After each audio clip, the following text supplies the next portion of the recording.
हमारे प्रदेश के पूर्व मुख्यमंत्री माननीय कमलनाथ जी हम सब युवाओं के चहेते, युवाओं की आन बान शान, जिनके भाषण हमारे युवा साथी सुन सुनकर समाज के लिए प्रेरित हुए, ऐसे हमारे आदर्श आइडल भाई कन्हैया कुमार जी, साथ ही हमारे प्रदेश के पूर्व मुख्यमंत्री राज्यसभा सांसद आदरणीय दिग्विजय सिंह जी, हमारे एक छोटे से निवेदन पर हमने बोला था कि साहब हम आपके पास आएंगे हमारे मुद्दे की बात करने के लिए, लेकिन उन्होंने कहा कि आप मत आइए, हम आपके बीच आते हैं। और जैसे ही इन्होंने हमको बोला कि हम इंदौर आ रहे हैं, तो जैसा के पिताजी को भी पता चल गया तो वो भी इंदौर आ गए। और आज मैं जो हमारे अतिथि है उनके समक्ष अपनी बात रखूंगा। हमारे विद्यार्थियों के जो मुद्दे हैं, कई लोग सम्मान्य पत्रकार गण भी यहाँ पर आए हैं, उनसे भी मैं विशेष निवेदन करना चाहता हूं कि इस कार्यक्रम को लेकर जो बोला जा रहा है कि यह कार्यक्रम कांग्रेस का है, लेकिन यह किसी भी राजनीतिक दल का नहीं है, यह कार्यक्रम आदिवासी युवाओं का है। हम लोग सरकार के पास, वर्तमान में जो सरकार है, पिछले कई वर्षों से हम संघर्ष कर रहे हैं, हम पे कई एफआईआर डाली गई है। हम जब भोपाल में आंदोलन करते हैं हम पर लाठियां चलाई जाती है। सरकार के पास भी गए, आवेदन किया, निवेदन किया, लेकिन सुनवाई नहीं हुई।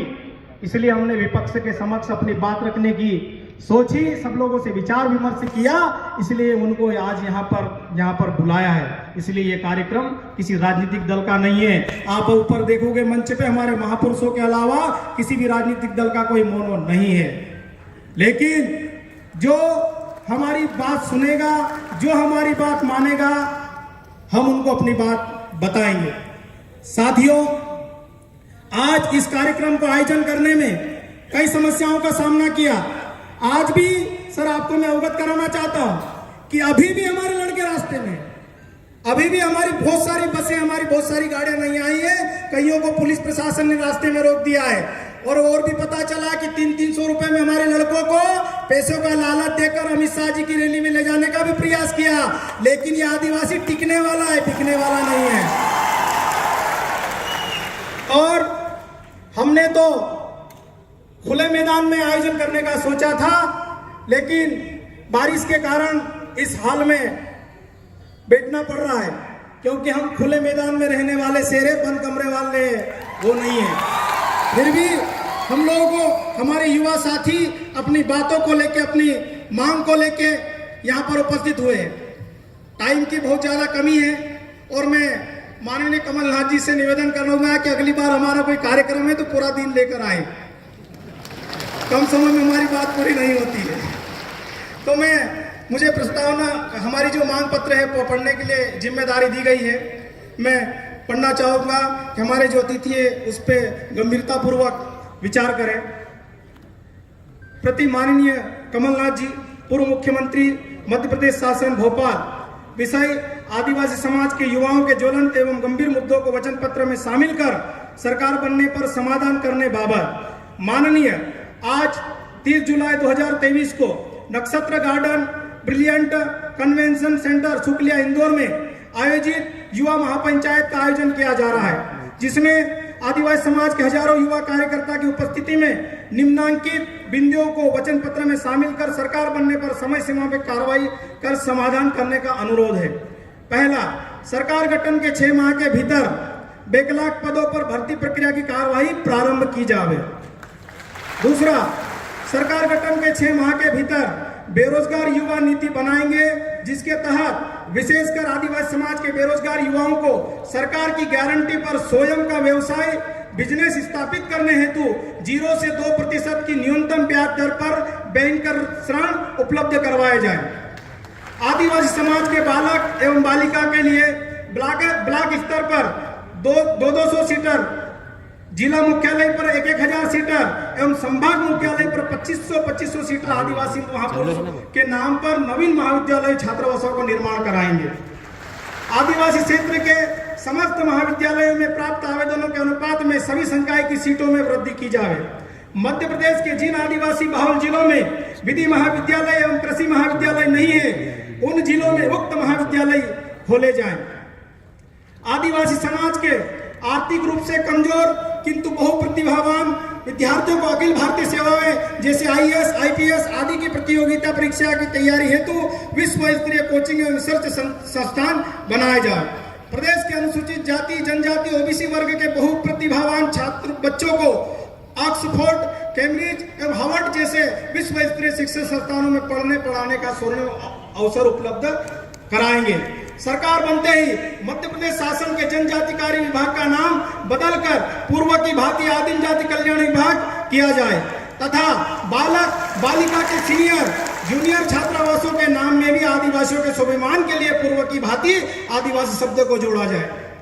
छात्रवृत्ति, शिक्षावृत्ति एवं आवास सहायता की राशि में महंगाई के अनुपात में वृद्धि की जाकर प्रतिमाह देना सुनिश्चित किया जाए। सरकार बनते ही 9 अगस्त विश्व आदिवासी दिवस के अवसर पर सार्वजनिक अवकाश कर इस पूरे मध्य प्रदेश में शासकीय स्तर पर मनाया जाए। मध्य प्रदेश के कई BSc नर्सिंग महाविद्यालय में 2 से 3 वर्षों से परीक्षा आयोजित नहीं की गई, उन्हें जनरल प्रमोशन दिया जाए एवं उच्च स्तरीय जांच कमेटी बनाई जाए। मध्य प्रदेश की राजधानी भोपाल में सर्व सुविधा युक्त शानदार एवं बेहतरीन आदिवासी भवन बनाए जाए। प्रदेश के ब्लॉक तहसील मुख्यालय पर सर्व सुविधा युक्त सामुदायिक भवन बनाए जाए एवं आदिवासी धर्मशाला हेतु शासकीय जमीन उपलब्ध कराई जाए। आदिवासी युवाओं को स्थानीय स्तर पर रोजगार उपलब्ध कराया जाए जिससे कि वह अपने मूल से जुड़े रहे।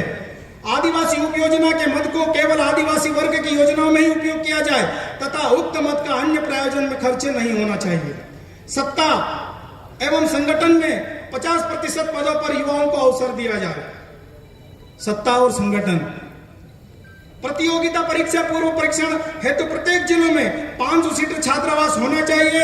जिन जिलों में आदिवासी बालक बालिकाएं छात्रावास नहीं है, उन जिलों में छात्रावास खोले जाए।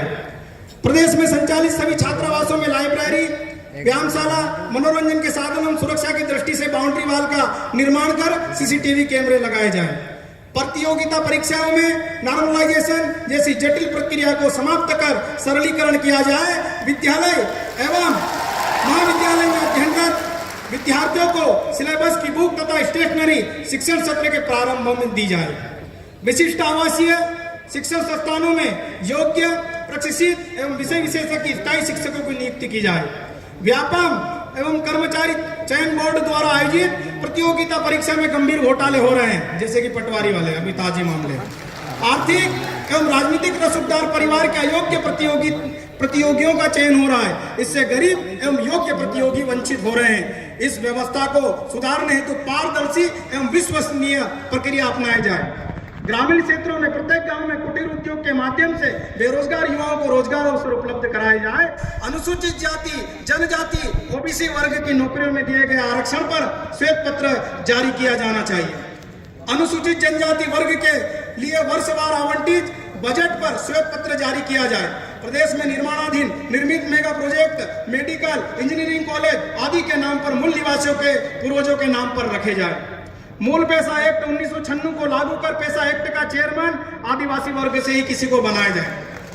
प्रदेश के आदिवासी क्षेत्रों में स्थित स्कूल कॉलेजों में गुणवत्तापूर्ण एवं रोजगार मूलक शिक्षा दी जाए। प्रदेश के समस्त आदिवासी ब्लॉक स्तरीय शासकीय अस्पतालों में समस्त प्रकार की जांच, परीक्षण एवं सुविधाएं एवं शरीर के सभी अंगों के विशेषज्ञ चिकित्सकों की नियुक्ति की जाए। सरकारी विभागों का निजीकरण नहीं होने दिया जाए। SC, ST, OBC वर्ग के लोगों को सरकारी विभाग प्राइवेट सेक्टर में नौकरियों में आरक्षण जनसंख्या के आधार पर लागू किया जाए। जैसे बसों के संचालन हेतु ठेका, खनिज पदार्थों के ठेके, शासकीय दुकानों के ठेके एवं अन्य किसी भी कार्य हेतु प्राइवेट सुविधाएं के ठेके आदि। सर 2-3 मुद्दे और बचे हैं। आदिवासियों की जमीन किसी भी प्रायोजन के लिए सरकार द्वारा नहीं लिया जावे। यदि जनहित में आदिवासियों की जमीन ली जाती है तो रॉयल्टी देना चाहिए। जैसे प्रीवर्स के तहत राजा महाराजाओं को दी जाती है, परिवार के किसी एक सदस्य को नौकरी दी जाए तथा अन्य सदस्यों को पढ़ाई के अवसर दिए जाए। आदिवासियों को मजबूरन दूसरे प्रदेशों में विस्थापित करना पड़े तो वहां पर आदिवासी श्रेणी में ही बरकरार रखा जाए। सभी प्रकार की शासकीय नौकरी में भर्ती हो, चाहे वो संविदा हो या स्थायी, सभी के जनसंख्या अनुपात अनुसार ही आरक्षण हो। आरक्षित पद पर चयन उपरांत उस अभ्यर्थी का अन्य उच्च पद पर चयन होने पर या त्याग पत्र देने पर या अन्य किसी की भी कारणों से वह सीट खाली होती है तो उसे आदिवासी वर्ग के लिए आरक्षित रखी जाए।